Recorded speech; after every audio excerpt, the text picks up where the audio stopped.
Olá, meus amigos, Pastor Orestes passando aqui para falar com você.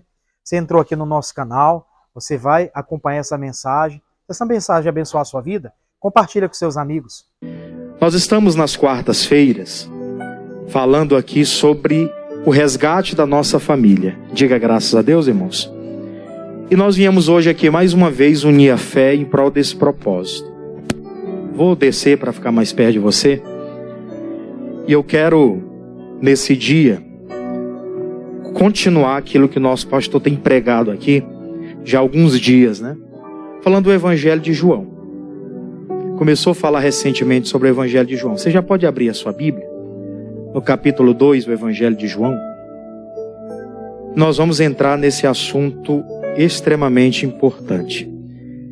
Evangelho de João, capítulo 2. Eu tenho a plena certeza de uma coisa. Você já conhece a leitura. O texto, o contexto bíblico, você já conhece de quais salteados sobre o que nós vamos falar.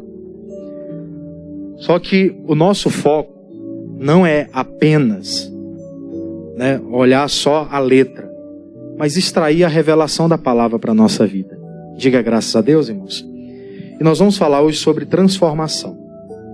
Porque eu creio que esse é o objetivo de você estar aqui na casa de Deus. Não só em busca da sua transformação, daquilo que você quer como mudança de vida, mas também buscando isso em prol da nossa casa. Eu tenho uma plena certeza que dentro da nossa casa nós temos pessoas que nós temos que saber lidar com elas, porque não é fácil. Não é fácil você ter que lidar com aquela pessoa todo dia, sendo que ela tem muitas ideias diferentes da sua, sendo que você acredita em Deus plenamente, glória a Deus, e às vezes aquela pessoa ela acredita do jeito dela, não do jeito da Bíblia Sagrada. E aí você tem que lidar com aquelas coisas, você tem que trabalhar com aquela pessoa diretamente, e isso nunca foi fácil. Por isso nós oramos para que Deus transforme as pessoas. Mas em primeiro lugar a gente olha para quem? Para nós mesmos. Porque tem coisas ou tem casos que a transformação tem que primeiro partir da nossa vida. Amém, pessoal? E do outro lado tem pessoas que possivelmente elas não são perfeitas também, mas tem coisas que não apenas ela precisa melhorar, mas nós também precisamos. E por isso que a palavra vem com essa autoridade para mudar a história da nossa vida. Vamos então para a palavra? Capítulo 2 do Evangelho de João. O versículo é o primeiro. Capítulo 2, versículo 1. Olha só o que a palavra diz. Versículo 1. E ao terceiro dia, fizeram-se umas bodas em Caná da Galileia. E estava ali a mãe de Jesus. E foi também convidado Jesus e os seus discípulos para as bodas. E faltando vinho, a mãe de Jesus lhes disse: não tem vinho. Aí vem o versículo 4 que eu queria que você lesse comigo. E disse-lhe Jesus: mulher, ainda não é chegada... mulher, eu não tenho nada, o que tenho eu contigo? Ainda não é chegada a minha hora. Preste atenção num detalhe muito interessante. Talvez você já leu, releu, e já tirou muitas lições aqui para a sua vida pessoal. Mas quando Jesus ele é convidado para aquele casamento, juntamente com os discípulos que o acompanharam, ele foi convidado como um amigo da família, como alguém próximo. Ele não foi convidado lá para realizar um milagre. Ele não foi convidado lá para fazer uma obra extraordinária, como aconteceu, que nós já sabemos o desfecho. Mas ele foi lá como um convidado comum. Aí vem a seguinte informação: o vinho acabou. Você sabe que naquela época as festas de casamento não é que nem a de hoje, né? Nós fazemos ali a cerimônia do casamento e em algumas horas ela conclui-se. Imagina aí que dependendo do horário que a noiva chega, demora 3, 4 horas, 5 horas. Dependendo do horário que a noiva chega, né? Porque tem noiva que marca o casamento para 6 e chega 10, né? O cara já está com medo lá, pensando, será que ela veio mesmo? Ela desistiu. Mas brincadeiras à parte, o casamento naquela época ele demorava dias. Ele não era só um dia específico. Então, o noivo ele tinha que se preparar muito antecipadamente e tinha que preparar tudo da festa para que não desse nada errado, que tudo ocorresse da melhor maneira possível. Aí acontece esse casamento que Jesus é convidado, tá lá todo mundo fazendo aquela expectativa, a festa tá bonita, o noivo tá aqui, a noiva, olha que casal bonito, as coisas vão fluir, Deus é com eles, aquele negócio todo. Aí chega a informação: acabou o vinho. Trouxe lá, chegou a informação: não tem mais vinho. Se não tinha vinho, os convidados iam ficar como? Tristes. O noivo, né, por outro lado, ele ficaria extremamente mal. Porque logo na festa do casamento dele, que é uma única vez, ele errou. Ele não conseguiu suprir a necessidade daquilo que era básico. Então, imediatamente, quando chega aos ouvidos de Maria, ela, sabendo quem era Jesus, o propósito pelo qual ele nasceu, a obra que ele estava pronto a realizar, ela chega para ele diretamente e fala: acabou o vinho. Ela se dirigiu para Jesus e falou isso. Mas qual foi a resposta que ele deu? Mulher, que tenho eu contigo? Ainda não é chegada a minha hora. Vou dizer uma coisa muito interessante para você. Se aquele vinho não tivesse acabado, provavelmente a Maria não iria, naquele momento, lembrar que Jesus podia fazer alguma coisa. E geralmente tem coisas que acontecem justamente para apresentar outras. Tem situações que se levantam na família, justamente não só por conta daquele problema atual, mas para mostrar outras coisas que está por detrás aqui. A Maria imediatamente vai até Jesus e fala: o vinho acabou. Quer dizer, você pode fazer alguma coisa? Ela sabia que ele era o Filho de Deus, isso ela tinha ouvido lá atrás, quando o anjo de Deus falou com ela e ele estava sendo gerado. Ela tinha guardado isso com ela durante toda a vida. Com 12 anos de idade, Jesus estava lá no templo debatendo com os religiosos sobre a lei, fazendo interrogações, perguntando e aquela coisa toda. Ou seja, ele já sabia de muita coisa. Ele sabia o propósito pelo qual ele havia nascido. E estava ali, prestes a começar uma grande obra. Mas para aquilo acontecer, precisou haver um problema. E é isso que eu quero comentar com você. Tem gente que fica desesperada quando surge um problema em casa. Não é para ficar desesperado. Diga graças a Deus, irmãos. Nós que servimos a Deus, nós temos Jesus. Ali ele disse, ainda não era chegada a hora dele, mas hoje já chegou a hora dele. Amém? A hora dele está disponível para a gente agora. Se eu com fé me apresentar a ele, ele pode resolver meus problemas hoje. Só é necessário uma coisa: crer. Só isso. Naquela época ele falou para ela: ainda não é chegada a minha hora. Ele tinha discernimento das coisas. Eu vou, a medida de informação. Você sabe como foi que terminou ali aquela ocasião. O milagre aconteceu. Mas eu quero fazer uma pergunta para você. Naquele dia, Jesus foi reconhecido pelas pessoas como aquele que realizou o milagre? Não. A quem foi creditada, né, aquela festa glamurosa? A quem? Ao noivo. Vamos interagir, gente. Ao noivo. Aquele vinho bom que foi apresentado, não só do início, mas no fim também, foi creditado na conta de quem? Do noivo. Foi por isso que Jesus disse: ainda não é chegada a minha hora. Sabe por que ele realizou aquele milagre? Porque a Maria, ela buscou, né? Ela provocou aquele milagre acontecer. E eu quero falar uma coisa interessante, irmãos. Os milagres vão acontecer quando a gente provocar. Tem gente da nossa família que só vai se converter quando você provocar. Você vai provocando as situações. Você vai preparando um ambiente. Você tem uma parte excelente na conversão dos familiares. Muita coisa vai acontecer, mas eles vão olhar primeiro para quem? Para nós. É para a nossa imagem, para a nossa pessoa, é para os nossos comportamentos, para as nossas atitudes que eles vão olhar, antes de olhar para a Bíblia Sagrada. Verdade ou não? Sim. As pessoas, elas vão começar a se interessar, elas vão começar a abrir os olhos quando ela começar a enxergar coisas diferentes na gente. Elas começar a nos enxergar com outros olhos, com outra visão. Então, imediatamente, ela provoca aquele milagre. Tanto é que ela não ficou triste, gente. Ela não ficou chateada. Veja comigo o versículo 5. Vamos lá? O que disse o versículo 5? Sua mãe disse aos serventes: que filho malcriado. Foi isso que ela falou? E o que foi que ela disse, gente? Fazei tudo quanto ele vos... Olha que interessante isso aqui. Ela poderia ter ficado triste, fui ofendida. Por que ele me tratou assim na frente dos discípulos?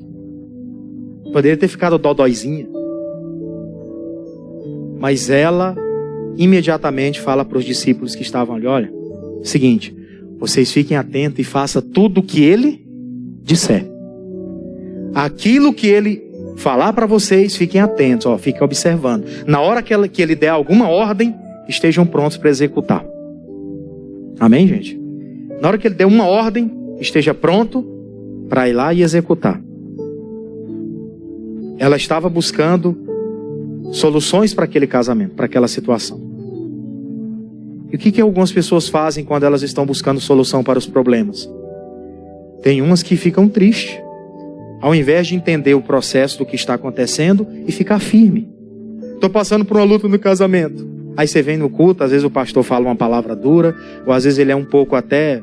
Você vem contar a história, né, a sua situação, e o pastor olha e diz assim: você está errado também na sua situação. O que algumas pessoas fazem? Ficam chateadas. Por que ele falou isso? Eu esperava que ele fosse me atender de forma diferente. Mas ele até deu vontade, disse que eu estava errado e quem estava certo era minha esposa, que nem vem na igreja. Ela, quando recebe aquela palavra, ela, tá bom. Só diz para o discípulo: eu sei quem ele é. Esperem, porque ele vai dar uma direção. E na hora que ele der uma direção, faça o que ele disser. É isso que a gente tem que ter como meta na nossa vida. Tem coisas para resolver. Nós estamos precisando resolver a nossa situação. Não é para ficarmos chateados. É para encarar aquilo de frente e saber que aquele pelo qual nós estamos pedindo alguma coisa, aquele pelo qual nós estamos nos aproximando dele para buscar algo, ele é poderoso e vai fazer. Ele é poderoso e vai fazer. Independente se a palavra é agradável aos meus ouvidos ou não. Independente se ela vai ser uma coisa que eu vou na hora receber com alegria ou vou receber com tristeza. Não importa. Aquilo vai ser para o meu bem, então, louvado seja Deus. Cumpra, faça, Senhor. Tem uma palavra que diz: fira-me o justo. Isso é como óleo sobre a minha cabeça, vai descendo sobre mim. Cobre a minha vida. Cobre. Por isso que ela fala para os discípulos lá: olha, vocês fiquem atentos, que ele vai dar uma ordem. Na hora que ele der a ordem, faça tudo o que ele disser. Aí vem o versículo 6. Isso aqui é muito lindo. E estavam ali postas 6 talhas. 6 talhas de pedra para as purificações dos judeus. E em cada uma cabiam 2 ou 3 metretas. Só para base de informação, gente. Aquele lugar onde estava ali sendo preparado, onde tinha essas talhas lá, essas talhas eram lugares onde os judeus faziam as suas purificações, ou seja, se lavavam. Então lá cabia 2 ou 3 metretas, cada metreta era 40 litros, então entre 2 e 3 metretas, de 80 a 120 litros, é o que cabia ali. E aí imediatamente, Jesus dá uma ordem para os discípulos que ali estavam, para as pessoas que estavam trabalhando ali, para aquele homem, para aquele noivo, né? Que eram os mordomos daquele noivo, estavam a serviço ali. Ele disse: olha, estavam ali postas 6 talhas para a purificação dos judeus, em cada uma cabiam 2 ou 3 metretas. Disse-lhe: 7, enchei de água essas talhas. E eles fizeram o quê? Encheram-na até em cima. Eu falei para você, tinha 2 ou 3, cabia em média entre 80 a 120 litros. Existiam 2 ou 3 ali. Então tinha ali em média, somando aí 120 vezes 3, 360 litros. Era muita coisa, né? E ele dá uma ordem para aquelas pessoas: vocês vão lá e enchem essas talhas de água. Ele não mandou colocar lá vinho, não mandou alguém tirar dinheiro do bolso e ir lá e comprar. Ele disse: eu quero que vocês vão lá, peguem água e encham. Encham. E o interessante disso aqui é que aqueles homens receberam aquela ordem e eles não ficaram perguntando: mas quem é ele? Ele é só um convidado. Por que ele está mandando a gente fazer isso? Que até então ele não havia manifestado milagres. Eles não reconheciam ainda como Deus. Ele era o Jesus, filho do carpinteiro, filho de Maria. Então, naquela ocasião, as pessoas só reconheciam ele como uma pessoa comum. Aí Jesus dá uma ordem para aqueles homens. Eles poderiam cruzar os braços e dizer: mas quem é esse homem para ficar me dando ordens? Como algumas pessoas já se deparou com oportunidades. Deus usou alguém para dar uma palavra para ela, usou alguém para orientar ela acerca de alguma coisa. Quem é essa pessoa para falar comigo? Ela faz parte do processo do seu milagre. Diga para quem está do seu lado aí: essa pessoa faz parte do seu processo, do seu milagre. Independente de quem ela seja. Até mesmo as lutas que se levantam, pastor, até essas, faz parte do nosso processo. Faz parte. Então ele está lá, dá ordem, todo mundo recebe aquelas ordens e ficam. Vamos fazer. E o detalhe é que está aí no versículo 7, na parte final, diz: e encheram-na até em cima. Ou seja, eles fizeram aquilo com vontade, gente. Eles não fizeram as coisas de qualquer jeito. É tipo às vezes na igreja, o líder espiritual dá uma ordem: irmãos, é o seguinte, você está levando o sangue do cordeiro para casa, você vai levar para você ungir a sua casa, ungir os seus familiares, e tem gente que não leva isso a sério. Não faz como foi determinado. Ela quer que o milagre aconteça, mas ela não obedece à ordem que vem da autoridade espiritual. Ela não obedece à ordem que está sendo dada. E nós já aprendemos aqui algumas semanas atrás que o que nós ligarmos na terra vai ser ligado aonde? No céu. Se ligarmos aqui, é ligado no céu. Mas se uma pessoa fala e a outra não concorda, aquilo não é ligado. Então não tem como ser ligado no céu, se nem aqui na terra não foi ligado. Por isso que quando nós estamos orando, nós oramos em concordância. Quando nós desligamos algo, repreendemos algo, repreendemos juntos, concordando aqui, e lá no céu também é concordado, no mundo espiritual. E a obra é feita, a obra é realizada. Aqueles homens, ao invés de ficarem perguntando por que ele está mandando isso, e o que tem a ver a água com vinho, o que tem a ver isso, ainda num lugar que era dos judeus fazer as suas lavagens, suas purificações, como que eu vou colocar lá essa água? Para que serve? Os judeus não estão aqui para fazer purificação, nós estamos no meio do casamento. Poderiam interrogar uma série de coisas, mas eles não interrogaram. E é isso que a gente tem que ter no coração, irmãos. Tem gente que tudo ela quer interrogar. Tudo ela quer perguntar o porquê. Se Deus está dando ordem, tem que ficar perguntando porquê, Deus. Eu só tenho que obedecer. Simplesmente isso. E quem está debaixo de autoridade tem que fazer a mesma coisa. Eu acredito que muita gente aqui é filho ainda. Você tem uma autoridade de pai. E tem muita gente que é pai. Tem que saber impor isso também sobre os filhos. Não com autoritarismo, né? Mas com a autoridade da palavra. A autoridade no sentido correto. De ser autoridade, de ser respeitado. Tem pessoas que você vai dar ordens para ela não tem que ficar perguntando por que está sendo mandado. Ela tem que fazer o quê? Tem que obedecer. E da mesma forma, como servos, se for dada ordens para a gente, nós estamos debaixo. Vamos respeitar a responsabilidade de quem mandou. Glória a Deus. Do que vai acontecer ou deixar de acontecer. A responsabilidade é de quem ordenou. Não tem que ficar interrogando. E tem muita gente que só não consegue vencer ou não consegue ver resultados na família por conta disso. Porque às vezes não sabe lidar com essas coisas. Aí, vamos aprofundar um pouquinho. Vem o versículo de número, ainda no 7, na parte final, ele diz: e encheram até em cima, fizeram com toda a sua força. Versículo 8. E disse-lhe: tirai agora e levai ao mestre Sala. E fizeram o quê? E levaram. Eu, meditando, eu estava fazendo uma análise, né? No culto das 9 da manhã, nosso pastor trouxe uma palavra, essa palavra, foi esse assunto que ele tratou. Ele comentou algo que eu fiquei bem pensativo. Quando ele recebe aquela informação. Quando ele percebe que os homens estavam alinhados, né, em obedecer aquilo que ele estava falando, ele dá uma segunda ordem. Qual foi a ordem? Tirai agora e levai ao mestre. Mas ele não falou que era para tirar água. E nem falou que também era vinho que ia ser transformado. Ele só mandou eles pegarem lá. Eles pegavam as jarras, naquela época eram jarras de barro. Não eram jarras transparentes como a gente tem hoje, né? Lá na festa de casamento eles levam o suco e o refrigerante naquela jarrazinha, né? De vidro, transparentezinha. Você vê ali o líquido. Mas ele recebe aquela ordem. Aquelas pessoas recebem aquela ordem. Ele dizendo, vocês pegam lá, vão lá no lugar onde lá vocês colocaram a água até em cima, vocês pegam as jarras lá e levam para o mestre-sala.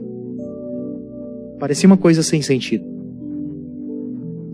Porque aqueles homens estavam obedecendo a uma coisa que provavelmente eles não estavam entendendo naquele momento. E eu vou falar para você com toda sinceridade. Tem coisas que a gente obedece, às vezes não sabe nem o que está fazendo. Eu particularmente... Eu sou uma pessoa que eu gosto muito de ouvir. Eu estou debaixo de autoridade e aquilo que é determinado eu gosto de executar. O resultado final, isso não importa a mim. Glória a Deus. Estou debaixo da autoridade, eu vou fazer conforme foi determinado. O resultado com certeza vai ser o certo. Porque eu estou debaixo da obediência. Né? Na obediência ele disse que ordena a bênção para sempre. Então pronto, acabou. Aí esses homens recebem aquela informação e simplesmente, sim senhor, vão levar. Por que Jesus fez aquilo, gente? Porque aquelas pessoas precisavam participar daquele milagre. Como eu falei para você, no final, Jesus nem levou o nome, né? Nós ficamos sabendo pela palavra, a Maria sabia que ele tinha dado a ordem, e aqueles homens que obedeceram a ordem dele também sabiam. Mas o noivo sabia? Por que ele estava sendo elogiado lá na frente? A noiva ficou com certeza orgulhosa. Meu marido é o cara. Não sabendo ela. Mas Jesus não queria ainda. Ele falou, ainda não é chegada a minha hora. Estava ali na obediência. Aí eles pegam, faz aqueles homens participarem do milagre. E é um outro detalhe que eu quero comentar com você rapidamente. Tem muitos milagres que vão acontecer, irmãos. Eu falei agora há pouco que a Maria provocou. Quando a gente fizer isso, obedecer, estiver ali, ligado. Estiver ali ligado àquilo que está sendo determinado, em concordância. Em concordância. A ordem foi dada e eu estou aqui concordando com aquela ordem. Já vi muitas famílias não darem certo, porque uma pessoa diz uma coisa e a outra... Falando de casal, por exemplo. Tem casais que, infelizmente, eles não conseguem ver, né, o resultado na vida dos filhos assim de uma forma firme. Porque um fala uma coisa e o outro fala outra. O jovem, o pré-adolescente, né, ele não vai saber, às vezes, discernir isso. Quem é que eu concordo? Né? Se por um lado diz para fazer e o outro diz para não fazer. São coisas que têm que estarem alinhadas. Né? E aqueles homens se alinharam àquilo que Jesus estava falando. Participaram daquele milagre, mesmo sem saber o que eles estavam fazendo. Eles só estavam obedecendo. E aí eu me recordo lá da antiga aliança, e lá do cidadão, né, do homem de Deus chamado Samuel. Onde Deus falou para ele: Samuel, obedecer é melhor do que sacrificar. O Saul não quis obedecer. Ele quer fazer sacrifício? Era só obedecer. Só obedecer que o reinado dele seria confirmado. Era só obedecer que as coisas iriam acontecer na vida dele naturalmente. Por que não aconteceu? Porque não obedeceu. E tem muita coisa que provavelmente atrasou para muita gente porque não obedeceu. E tem casos que é mistério. Né? Tem casos que é mistério. Tem gente que diz: eu obedeci a vida toda e não aconteceu ainda. Então, isso é mistério entre você e Deus. Eu sei que a palavra de Deus, ela não é mentira, ela não volta vazia. Ela não falha. Então eles obedecem. Aí vem o versículo 9. E logo que o mestre-sala provou a água feita vinho, não sabendo de onde viera, se bem que sabiam os serventes que tinham tirado a água, chamou o mestre-sala a quem? Ao esposo. Aí vem o 10.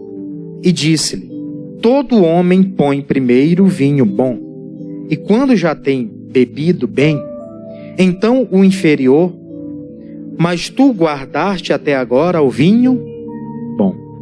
Como eu falei alguns minutos antes, aquele noivo ali recebeu a honra. Ele foi, elogiado pelo mestre-sala, pelo homem que era o responsável, por aquela festa de casamento.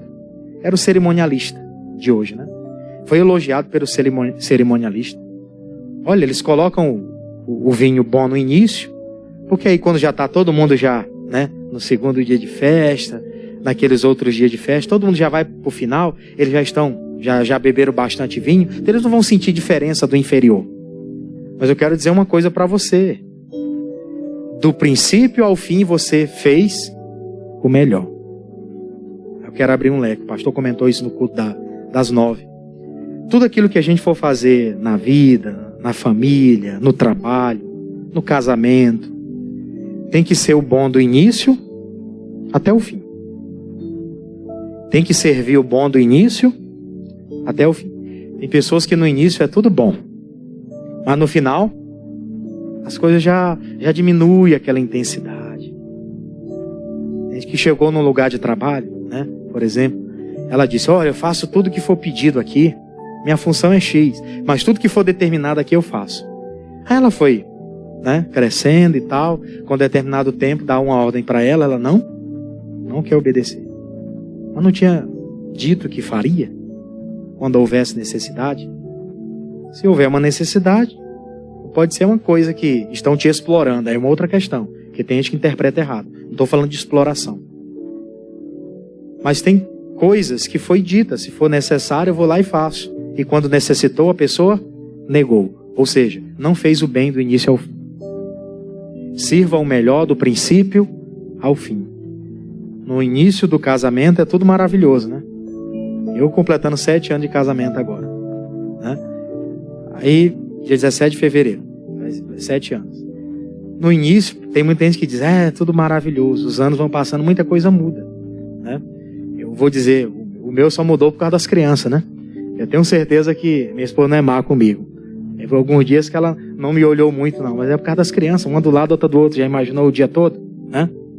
Eu entendo muito bem. A gente tem que saber relevar essas coisas. Tem gente que não sabe relevar. Se você vê também que é má vontade da pessoa, aí você tem que cobrar, porque lá no dia do casamento fez uma aliança. Fez ou não fez? E se fez uma aliança, tem que respeitar essa aliança do início ao fim. Tem que respeitar isso do começo até o final. Que fez uma aliança, fez um compromisso. Tem filhos que, logo no princípio, tudo era obediente quando o pai comprava as coisas que ele queria. Depois de um tempo, muita coisa foi mudando, às vezes não consegue dar tudo o que ele queria. E o que alguns fazem? Ficam chateados, mudam o seu comportamento bom que tinham no princípio para um comportamento mau agora, para um desobediente. Isso não podia ser assim. Tinha que ser bom do princípio até o fim. Porque ele falou, do início do casamento, já estamos daqui a pouco chegando na parte final, e o vinho que você colocou foi o da melhor qualidade. Mas tem um outro detalhe. Enquanto aqueles homens estavam obedecendo, pegando lá a jarrazinha deles, enchendo da água lá, que eles pegaram lá, onde eles haviam enchido, e levado até o mestre-sala, nesse percurso, houve a transformação. Amém, gente? Na obediência deles, pegou lá, encheu a jarra de água e foi até o mestre-sala. Como eu falei, o jarro era de barro, né? Então não dava para ver. Eles pegaram água. Não tinha vinho ali, era água. Quando eles chegam, entregam para o mestre-sala, que o mestre-sala diz, coloca lá. Ele começa a colocar, despejar. Aí é vinho. E não é qualquer vinho não, é o da melhor qualidade. É o vinho da melhor qualidade, era o mais caro. O milagre aconteceu nesse intervalo. Os milagres acontecem assim. Na obediência, Deus ordena a bênção para sempre. Na obediência, as coisas vão acontecendo. Coisas que gera para ter, que é coisas que nós precisamos que sejam transformadas, elas são transformadas assim, na obediência. Quer ver um exemplo? Vou abrir com você rapidinho. Evangelho de Lucas, vamos lá? Evangelho de Lucas, capítulo 17. A gente volta já para cá, deixa aqui que a gente tem um finalzinho. Evangelho de Lucas. Você está em João, voltando um pouquinho, o livro anterior é o de Lucas. Capítulo 17. Eu vou ler com você o versículo 11. Só para comprovar para você que os maiores milagres de transformação, eles acontecem nesse percurso da obediência. Vamos chamar assim, né? O percurso da obediência. Lucas capítulo 17, versículo de número 11. Diz assim a palavra: E aconteceu que, indo ele a Jerusalém, passou pelo meio de Samaria e de onde? E da Galileia. Aí vem o 12. E entrando numa certa aldeia, saíram-lhe ao encontro 10 homens leprosos, os quais pararam de longe. 13. E levantaram a voz dizendo: Jesus, tem misericórdia de nós. Aí vem o 14. E ele, vendo-os, disse-lhe: Ide e mostrai-vos a quem? Aos sacerdotes. E aconteceu que, indo eles, ficaram limpos.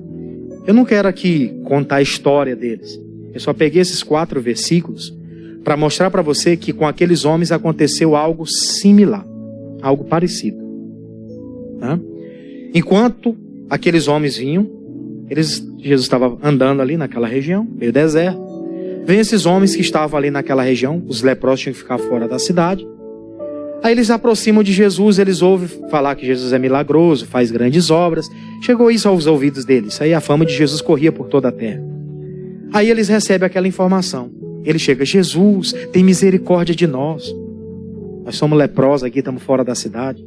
Aí Jesus dá uma ordem. Qual foi a ordem? Vocês vão lá e se apresentem aos sacerdotes. Por quê? Porque os sacerdotes, eles funcionavam como uma espécie de médico, né, na época. Era eles que iriam fazer a avaliação da pessoa, identificar se elas estavam curadas e estavam prontas para voltar a viver em sociedade. Então aqueles homens, quando recebem aquela informação, ao invés de ficarem: eu pensei que ele ia colocar a mão na minha cabeça para orar, eu pensei que ele ia fazer isso comigo, que ele ia fazer aquilo. Eles não interrogaram, nenhum dos 10. Jesus diz: vão lá e se apresentem aos sacerdotes. Eles simplesmente, não sei como é que eles estavam, pegam e saem em direção até o sacerdote, sem questionar. E chegando lá diante do sacerdote, o sacerdote avalia eles, e aqueles homens estão limpos, com a pele de bebê igual a minha, né? Tô brincando com você, né? Não tem bebê de 30 anos. Mas eles estão limpos, purificados. E aquele milagre aconteceu aonde? Naquele percurso. Jesus disse: mostra-te aos sacerdotes. Eles começaram a andar. Eu acredito que naquele percurso deles andando, ó, o corpo deles foi ficando limpo. Foi ficando, né, livre daquela lepra. Livre daquilo que eles tinham como doença no seu corpo. E a mesma coisa acontece hoje. Você recebe a palavra que a autoridade é dada para você, vai transformar a sua vida. Agora tem que fazer o quê? Tem que obedecer. Se for determinado algo, o pastor diz: eu vou te dar o sal hoje. Quero que você coloque esse sal lá na comida. Mas eu nem faço comida em casa, eu não almoço em casa. Marca um diazinho, faça nem que seja um arrozinho para você levar lá para o trabalho. Coloca um pouquinho do sal. Não foi pedido pela autoridade? Foi pedido, obedece. Ah, mas por quê? Obedece, faça o que está sendo determinado. Você só tem a ganhar com isso. Glória a Deus. Voltemos lá, para a gente terminar. João, capítulo de número 2. Glória a Deus. E o versículo agora, para a gente finalizar, era o 11. É o 11, né? Diz assim: E Jesus principiou assim os seus sinais em Caná da Galileia, e manifestou a sua glória. E os seus discípulos fizeram o quê? Aquele foi o primeiro milagre. Jesus já tinha aqueles homens que eram seus discípulos, que estavam seguindo. E agora aqueles homens iam começar a observar maravilhas extraordinárias. Aí ele principiou o milagre. Teriam mais 3 anos e meio, em média, para ele manifestar o poder de Deus aqui nessa terra, fisicamente, né, na pessoa dele. E os discípulos precisavam agora ficar, porque a partir daquele momento eles começaram a crer nele. Eles estavam seguindo, mas ainda não criam. Isso é muito sério, gente. Tem gente seguindo e não crê? Tem muita gente. Não vou fazer julgamentos, posso falar de mim mesmo. Mas tem muita gente que participa, mas não crê. Provavelmente, essa pessoa vai ficando para trás. E a transformação vai ficando distante. E eu quero, no dia de hoje, orar com você em cima dessa palavra. Porque tem transformações que nós estamos buscando aqui hoje, e ela vai depender dessa obediência que for guardada, que for colocada em prática. E assim, não tem outro resultado. O resultado é um só. O milagre vai acontecer. Porque os céus estão abertos. Desde a vigília da virada do mês, de janeiro para fevereiro, nós estamos debaixo dessa unção.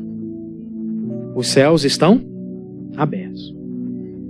E ele via os anjos de Deus subindo e descendo. Eles estão descendo Deus está descendo com a palavra para te dar. E Ele quer voltar com o seu testemunho. Em nome de Jesus. Amém? Vamos aplaudir o Senhor Jesus por isso. Glória a Deus.